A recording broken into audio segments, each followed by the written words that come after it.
The semi-truck hit my car on I-25 just north of downtown Denver at 2:30 in the afternoon on a Tuesday in March, and the impact sent my Honda Accord spinning across 3 lanes before slamming into the concrete barrier with enough force to shatter my left leg in 4 places and fracture 3 ribs. I remember the sound of metal tearing and glass exploding around me, the airbag deploying with a violence that felt like being punched in the face. And then waking up in the ambulance, screaming in pain, while paramedics worked frantically to stabilize me for the ride to Denver Health Medical Center.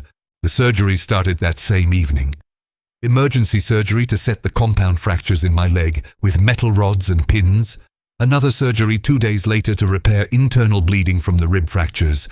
And the doctors telling my wife Ashley that I was lucky to be alive, but facing months of recovery and rehabilitation before I could walk normally again or return to my job as a construction project manager. I was 34 years old, had been married to Ashley for 6 years, and I had always believed that marriage meant being there for each other through difficult times like the catastrophic accident that had just turned my life upside down in a matter of seconds. Ashley visited me in the hospital during the first week after the accident, sitting in the uncomfortable chair next to my bed in the ICU and looking pale and stressed as I lay there, connected to monitors and IV lines with my left leg elevated in a complex external fixation device that looked like medieval torture equipment. We had been having problems in our marriage for about a year before the accident. Arguments about money, about her spending habits that consistently left us with credit card debt despite my decent $85,000 salary, about her dissatisfaction with our life in our modest townhouse in Lakewood compared to her friends who were buying larger homes in Cherry Creek and Highlands Ranch. But I had believed those were normal marital struggles that we would work through together, and I never imagined she would be anything other than supportive during the crisis of my severe injuries and long recovery ahead. On the 4th day in the hospital, Ashley came to visit around 6 in the evening, looking uncomfortable and avoiding eye contact as she sat down next to my bed where I was still in significant pain despite the medications. "Lucas, we need to talk about something difficult, and I don't know how else to say this except directly," she started, her hands fidgeting with her purse strap in a way that made my chest tighten with dread even before she continued speaking. "This accident and your injuries are going to change our lives in ways I'm not prepared to handle.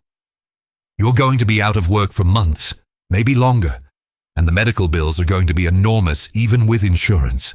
We're already struggling financially because you've never made enough money to give me the life I wanted, and now this situation is going to make everything so much worse." I stared at her from my hospital bed, barely able to process what she was saying, and wondering if the pain medication was making me hallucinate this conversation. "What are you talking about, Ashley? I'm going to recover. I'll get back to work eventually. We'll figure out the medical bills through payment plans, and maybe some of the accident settlement if the trucking company is found liable. This is temporary. It's not the end of our lives." She shook her head, and I saw tears forming in her eyes, but they looked more like tears of frustration than sadness or compassion. "It's not just about the accident, Lucas. I've been unhappy for a long time, feeling stuck in a marriage with someone who doesn't have the ambition or earning potential to give me what I need from life. I thought I could live with that, but now with you injured and unable to work and facing this long recovery, I just can't do it anymore.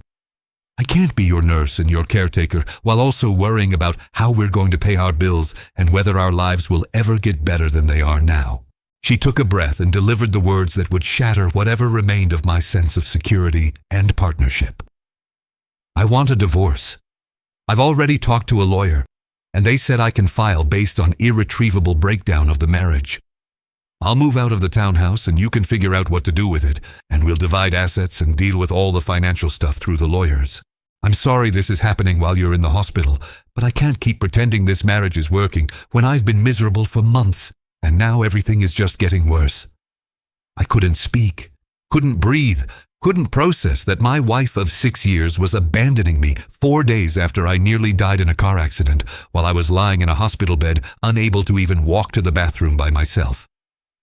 "You're leaving me now? While I'm in the hospital recovering from an accident that almost killed me? While I can't walk and I'm in constant pain and I need help with everything?" My voice came out hoarse and desperate, and I hated how weak and pathetic I sounded, but I was too shocked to maintain any dignity. Ashley stood up, her decision clearly already made, and my reaction not changing anything about her plan to abandon me in my most vulnerable moment. "I'm leaving because staying would just make both of us more miserable." "You'll figure it out, Lucas. You're tough, and you'll recover and eventually get back to work and rebuild your life. But I'm not going to sacrifice my happiness and my future waiting around for that to happen while being dragged down by medical debt and your inability to earn enough money to support the lifestyle I deserve." She walked toward the door of my hospital room while I lay there immobilized and helpless, watching the woman I had loved and trusted completely walk out on me when I needed her most. "I'll have my lawyer contact you about the divorce paperwork. I hope you recover quickly and that everything works out for you." She left without looking back, and I was alone in the hospital room at 7 in the evening, staring at the ceiling and trying to comprehend that my wife had just abandoned me because my catastrophic injuries were inconvenient for her financial ambitions and lifestyle expectations.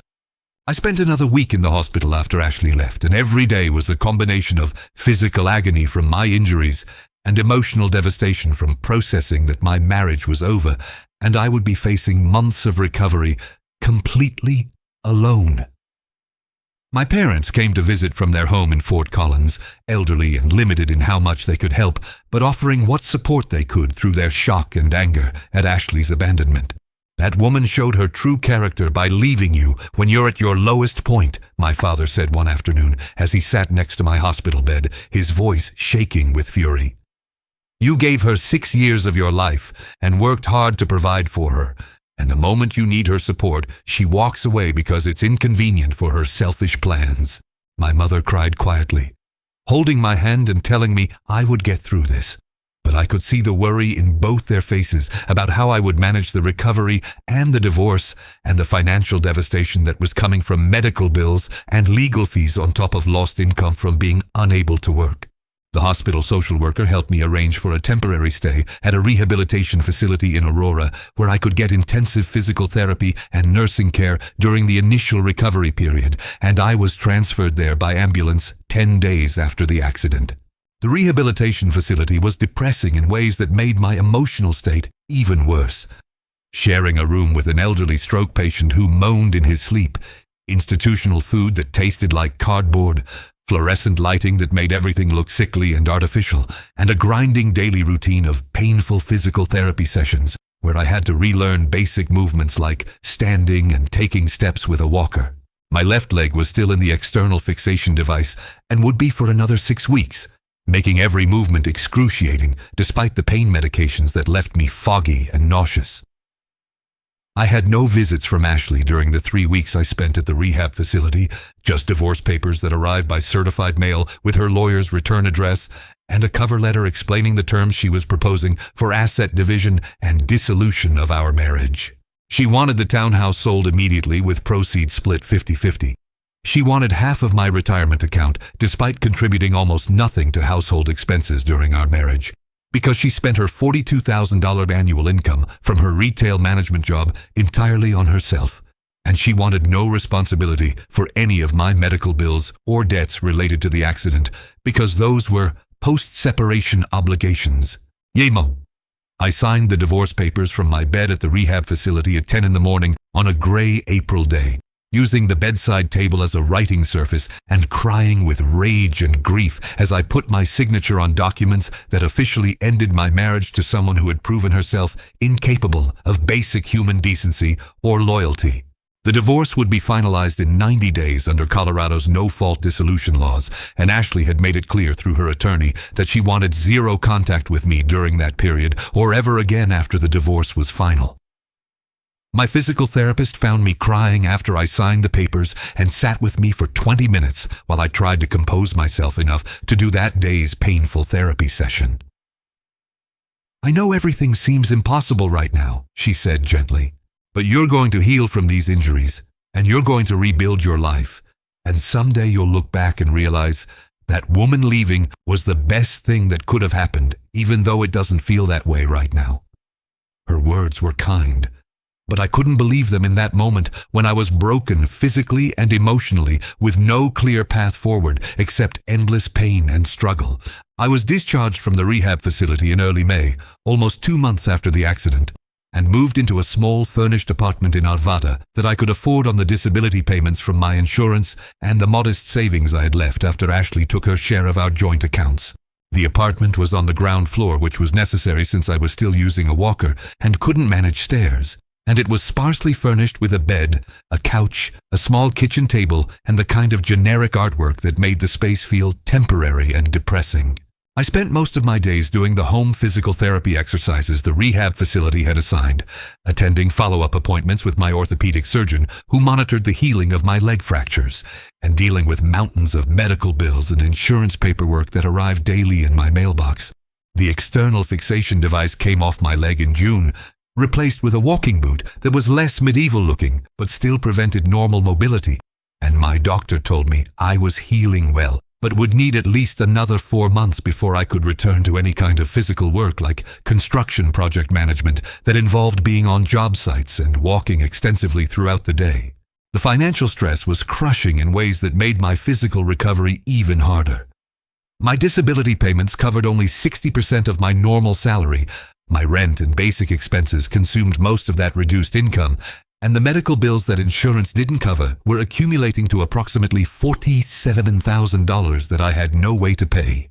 The trucking company's insurance was disputing liability for the accident, claiming their driver hadn't been at fault and that I had changed lanes unsafely, which meant the personal injury settlement I had been counting on to help with medical bills was going to take months or years to resolve through litigation if it happened at all. I couldn't afford a lawyer to fight the insurance company aggressively, so I was stuck with a legal aid attorney who was overworked and pessimistic about our chances of getting a substantial settlement. The townhouse Ashley and I had shared sold in July, and after paying off our remaining mortgage and splitting the minimal equity, I received $18,000 that immediately went toward the highest priority medical bills and left me with almost nothing in savings. I was 34 years old, recently divorced, physically disabled, financially devastated, living alone in a depressing apartment in Arvada, and facing an uncertain future where I didn't know if I would ever fully recover physically or financially from the accident that had destroyed my entire life in one afternoon on I-25. It was during my lowest point in late August, sitting alone in my Arvada apartment at 11 at night, unable to sleep because of pain and anxiety about my future, that I picked up a book my physical therapist had recommended months earlier that I had ignored until desperation made me willing to try anything that might help. Man's Search for Meaning by Viktor Frankl was a small book about a psychiatrist's experiences surviving Nazi concentration camps and his theories about finding purpose even in the most unbearable suffering. I started reading that night expecting some generic self-help advice about positive thinking, but instead found something much more profound that spoke directly to my situation of feeling like my life had been destroyed beyond repair. Frankl wrote about prisoners in the camps who survived the most horrific conditions, not because they were physically stronger, but because they found meaning in their suffering and maintained belief that their lives still had purpose, despite circumstances that seemed designed to strip away all humanity and hope. One passage stopped me completely, and I read it over and over. When we are no longer able to change a situation, we are challenged to change ourselves. Everything can be taken from a man, but one thing, the last of the human freedoms, to choose one's attitude in any given set of circumstances, to choose one's own way. The words hit me with force because they described exactly what I was facing. A situation I couldn't change through willpower or effort, only through accepting what had happened and choosing how I would respond to circumstances that felt unbearable. I couldn't change that the accident had happened, or that my leg was shattered, or that months of recovery stretched ahead. I couldn't change that Ashley had abandoned me when I needed her most, or that my marriage was over, or that I was facing this recovery alone. I couldn't change the medical debt, or the disputed insurance claim, or the financial devastation that had resulted from being unable to work for months. But I could choose my attitude toward all of it, could choose to see this as an opportunity to rebuild my life in ways that were more authentic and meaningful than the existence I had been living before the accident, when I was stuck in an unhappy marriage with someone who valued money over loyalty and partnership. The book challenged me to stop seeing myself as a victim of circumstances beyond my control, and instead to see myself as someone who still had the freedom to choose purpose and meaning despite external suffering that I couldn't eliminate, but could learn to transcend through how I responded to it. That reading began a shift in my mindset that took weeks to fully develop, but fundamentally changed my approach to recovery and rebuilding. Instead of spending my days in passive depression waiting for my body to heal and my circumstances to improve, I started actively working on building a life that would be worth living once I was physically capable again. I couldn't return to construction project management yet, but I could learn new skills that would make me more valuable and employable when I did recover. I enrolled in online courses for construction management software and project planning tools that I had never fully mastered, studying for several hours daily from my apartment and completing certifications that would enhance my resume. I reached out to former colleagues and industry contacts explaining my situation and asking for advice about positioning myself for employment once I was cleared to return to work, and several people offered to connect me with opportunities or provide recommendations when the time came. I increased the intensity and duration of my physical therapy exercises beyond what was officially prescribed, pushing through pain to accelerate my recovery because I understood that my future depended on regaining full mobility as quickly as possible. My doctor cleared me to return to light-duty work in October, 7 months after the accident, and I immediately started applying for positions that would allow me to work despite still having some mobility limitations and occasional pain in my reconstructed leg. I accepted a job as an assistant project manager at a mid-sized commercial construction firm in downtown Denver that paid $72,000 annually, less than my previous salary, but still decent income that would allow me to start rebuilding my finances and paying down the medical debt that had accumulated during months of disability. The work was primarily office-based with occasional site visits, and my new employer was understanding about my physical limitations and gradual return to full capacity. Having purpose and structure again through daily work made an enormous difference in my mental state, and my physical recovery accelerated as I was forced to move and function normally rather than sitting in my depressing apartment dwelling on everything that had gone wrong. By December, I was walking normally without any assistive devices. My leg was mostly healed, though I still had some permanent hardware and occasional pain in cold weather, and I had started to feel like maybe I would actually survive this catastrophic period and build something better on the other side of it. The financial recovery took longer, but became possible through discipline and strategic decisions about priorities and spending that I implemented with almost obsessive focus. Every dollar of my income beyond absolute necessities went toward paying down medical debt, and I negotiated payment plans with hospitals and providers that allowed me to make progress without drowning in monthly obligations I couldn't meet. The personal injury lawsuit against the trucking company finally settled in my favor in February, almost a year after the accident, for $180,000 after attorney fees and costs. That settlement allowed me to pay off the remaining $31,000 in medical bills, rebuild my emergency savings to a more secure level, and have enough left over to make a down payment on a small condo in Wheat Ridge that would give me stable housing and start building equity instead of paying rent indefinitely. By the 1-year anniversary of the accident in March, I was living in my own place, working full-time in a job I enjoyed, debt-free except for my new mortgage, and physically recovered to about 95% of my pre-accident capacity. The transformation from the broken man lying in the hospital bed while his wife abandoned him to someone who was thriving professionally and financially felt almost miraculous. But I knew it had come through deliberate choices about attitude and purpose, rather than through luck or external circumstances improving on their own. It was during my second year post-accident, when my career had accelerated beyond where it had been before the injuries, and I was genuinely thriving in ways Ashley had claimed I was incapable of achieving, that I ran into her completely by accident at a Whole Foods in Cherry Creek on a Saturday afternoon in June. I was there picking up groceries after a morning run along the Cherry Creek Trail, something I had started doing regularly as my leg fully healed and I rebuilt strength and endurance I had lost during months of immobility. She was in the produce section looking at organic vegetables, and when she turned and saw me, her face went through visible stages of recognition, shock, and something that looked like discomfort or embarrassment. I felt my stomach tighten seeing her for the first time since she had walked out of my hospital room 2 years earlier, but I also felt surprisingly little of the rage and hurt that had consumed me during those first terrible months of recovery. "Lucas. Wow, I didn't expect to run into you. How are you doing?" Her voice was cautious, clearly unsure how I would react to seeing her after the way she had abandoned me at my lowest point. "I'm doing well, actually. Really well. The leg healed completely. I'm back to work full-time, running regularly, basically back to normal life."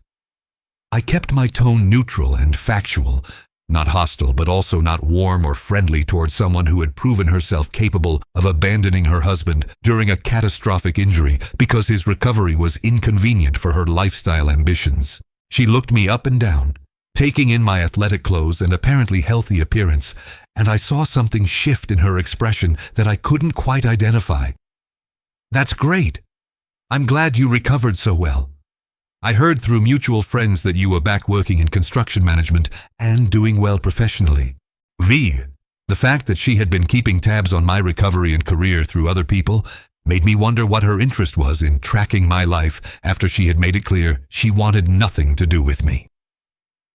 We stood there awkwardly in the produce section, while other shoppers moved around us, and I could see Ashley struggling with whether to say more or end the conversation and walk away. "Can I ask you something?" she finally said, her voice carrying a vulnerability I didn't remember from our marriage. "Would you be willing to have coffee sometime soon and talk? Not about getting back together or anything like that. I know I destroyed any possibility of that when I left you in the hospital, but I'd like to explain where I was mentally during that time and apologize properly for how I handled everything." I felt no desire to have coffee with her or to hear explanations that came 2 years too late to change anything about what she had done. But curiosity about what had prompted this request made me agree to meet the following week. We exchanged numbers and set a time to meet at a coffee shop in Washington Park, and I left Whole Foods feeling unsettled by the encounter and wondering what Ashley wanted beyond just apologizing for abandoning me when I was at my most vulnerable. The rest of that weekend I processed conflicting emotions about seeing her and agreeing to meet, ultimately deciding that hearing whatever she wanted to say would provide closure on that chapter of my life that still occasionally haunted me during difficult moments. The coffee meeting happened on a Thursday evening at 6, and Ashley arrived looking nervous and less polished than I remembered from our marriage, dressed casually in jeans and a simple shirt rather than the designer clothes she had always insisted on buying despite our tight budget. We ordered coffee and sat at a table on the outdoor patio, and after some uncomfortable small talk about the weather and Denver traffic, she launched into what she clearly had prepared to say. "I need to apologize for leaving you when you were in the hospital recovering from the accident. That was cruel and selfish and completely indefensible, regardless of what problems our marriage had before the accident happened." She paused, looking down at her coffee cup. "I was in a really unhealthy mental space during our marriage, obsessed with money and status, and comparing our lives to my friends who had wealthier husbands and bigger houses and fancier vacations. When the accident happened and I realized you'd be unable to work for months and we'd be drowning in medical bills on top of already struggling financially, I panicked and convinced myself that leaving was the only way to protect myself from being dragged down by your situation." She continued explaining her mindset during that period, and while her words sounded sincere, they also confirmed everything I had concluded about her character during the 2 years since she abandoned me. "I thought I'd be happier and more financially secure if I left you, and eventually found someone who made more money and could give me the lifestyle I wanted. And for a while I was okay, living alone in a nice apartment downtown, dating occasionally, not having to worry about anyone's problems except my own." She looked up at me with an expression that seemed genuinely regretful. "But over the past year, I've realized how empty and meaningless that existence is. I don't have real friendships because all my relationships were based on superficial status comparisons. I haven't found anyone to date seriously because I was evaluating men based on their income and career status rather than their actual character or compatibility with me. And watching you recover and thrive through mutual friends' updates made me realize I walked away from someone who had genuine strength and resilience, while I've been living this shallow life focused on money and appearances that hasn't made me happy at all. She took a breath. I'm not asking you to forgive me or take me back. I just wanted you to know that I was wrong about everything, and you deserved so much better than how I treated you when you needed support the most. I listened to her entire apology without interrupting, and when she finished, I sat quietly for a moment, processing what she had said and deciding how to respond. I appreciate the apology, Ashley, and I believe you're sincere about regretting how you handled the situation. But I also recognize that your regret only came after you saw that I recovered successfully and rebuilt my life into something better than what we had together. I kept my voice calm and factual, not angry but also not offering absolution or minimizing what she had done. If I had stayed disabled or struggled financially or never recovered fully, you wouldn't be sitting here apologizing because you'd feel justified in your decision to abandon me to protect yourself. The fact that your remorse is tied to my success rather than genuine recognition that abandoning an injured spouse was wrong, regardless of outcome, tells me you still don't fully understand the nature of loyalty and partnership. She looked hurt, but didn't argue with my assessment. You're probably right about that. I wish I could say I would have felt differently if circumstances had been harder, but honestly, I don't know if I would have. I'm still figuring out how to be less shallow and more focused on what actually matters in life, instead of money and status. We talked for another 30 minutes about our respective lives since the divorce, and Ashley's situation painted a picture of someone who had gotten exactly what she said she wanted, but discovered it wasn't actually satisfying or meaningful. She had dated several men over the 2 years since leaving me, all of them successful professionals with high incomes who could afford the restaurants and trips and lifestyle she had craved, but none of those relationships had developed into anything substantial because they were built on superficial attraction to wealth rather than genuine compatibility or shared values. She was working the same retail management job, making slightly more than before, but still feeling unfulfilled professionally. Living alone in a downtown apartment that was nice but expensive and isolated, spending her free time on social media, comparing herself to other people's curated lives, and feeling inadequate, despite having the material comforts she had once thought would make her happy. I realize now that I was chasing the wrong things, and I destroyed something real in the process, she said, as our coffee meeting wound down around 7:30 in the evening. I hope you find someone who appreciates you and supports you the way I should have but wasn't capable of doing. You deserve that after everything you've been through. I left that coffee shop feeling a strange mixture of vindication, sadness for Ashley's hollow existence, and profound gratitude that her abandonment had freed me to rebuild my life according to my own values rather than constantly trying to meet her impossible financial expectations. Over the following months, I reflected often on how the worst thing that ever happened to me, the accident that shattered my leg and Ashley's abandonment when I was most vulnerable, had ultimately led to the best period of my life, where I was stronger physically and mentally than I had been before, more financially stable through discipline and strategic choices, and free from a relationship that had been slowly draining my energy and self-worth through constant implied criticism that I wasn't successful or wealthy enough.